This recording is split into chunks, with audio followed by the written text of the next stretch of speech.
এবার ক্যান্টনমেন্ট উড়িয়ে দেওয়ার হুঁশিয়ারি দিলেন ব্যারিস্টার ফুয়াদ।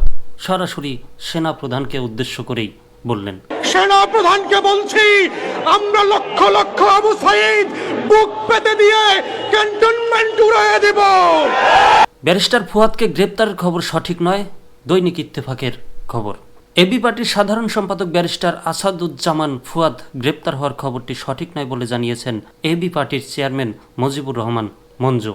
সোমবার 24 মার্চ ভোর 4:30টার দিকে এক বার্তায় তথ্য জানান দলের সহকারী প্রচার সম্পাদক রিপন মাহমুদ। মুজিবুর রহমান বলেন, এবি পার্টির সাধারণ সম্পাদক ব্যারিস্টার আসাদুজ্জামান ফুয়াদ গ্রেপ্তার হওয়ার সংবাদটি ভুয়া। এ নিয়ে মিথ্যা প্রোপাগান্ডা চালানো হয়েছে। এর আগে রোববার দিবাগত রাতে ব্যারিস্টার ফুয়াদের গ্রেপ্তার করার গুঞ্জন ছড়িয়ে পড়ে সামাজিক যোগাযোগ মাধ্যমে। এরই পরিপ্রেক্ষিতে মুজিবুর রহমান মঞ্জু এ তথ্য জানান। কয়েকটা কমেন্ট পড়ি। সুরেশ চন্দ্র ধার লিখেছেন, full of poison of his speech. তারপর জসিম ভুইয়ান লিখেছেন, পাকিস্তানি হানাদারের প্রজন্ম বাংলাদেশে গৃহযুদ্ধের উস্কানিদাতা, ক্যান্টনমেন্টে হামলার উস্কানিদাতা, গালাগালির উপর ব্যারিস্টারি করা মাতাল কুত্তা ফুয়াদকে গ্রেপ্তার করে কঠোর শাস্তির দাবি জানাচ্ছি। এমডি ইমদাদ হোসেন মোহন লিখেছেন মগা, ওই কমেন্টের রিপ্লাই ছিল। মনোজ কুমার চৌধুরী লিখেছেন, হি শোল বি অ্যারেস্টেড।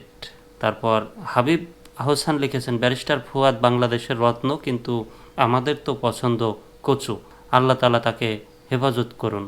এই কমেন্টের রিপ্লাইয়ে আক্তার মিম ফারজানা লিখেছেন, রত্ন না, খারাপ ভাষায় লিখেছেন, রত্ন না, 1 নাম্বার বাটপার, পোলা রাজাকার, জঙ্গিদের নেতা, ওর কাছে লুট হওয়া অস্ত্র আছে, ওর সাথে বাহিনীও আছে, তারা কোথায় বোঝা যায়, তার কথায় বোঝা যায়। নাহিদ আলম আবার এটার রিপ্লাই দিয়েছেন, ও তো একটা পাগল, উন্মাদ, দেশ বিরোধী কথাবার্তা এবং কাজকর্ম করে, জামায়াত শিবিরের মতো জনগণের ঘৃণা অর্জন করেছে।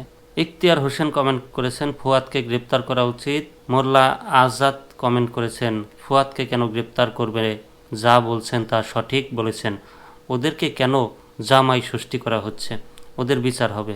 গত 3টা নির্বাচন ভুয়া হয়েছে, কোন দল নির্বাচনে যায় নাই তখন অংশগ্রহণ হয়েছিল না কেন, তখন সে কথা কোথায় ছিল?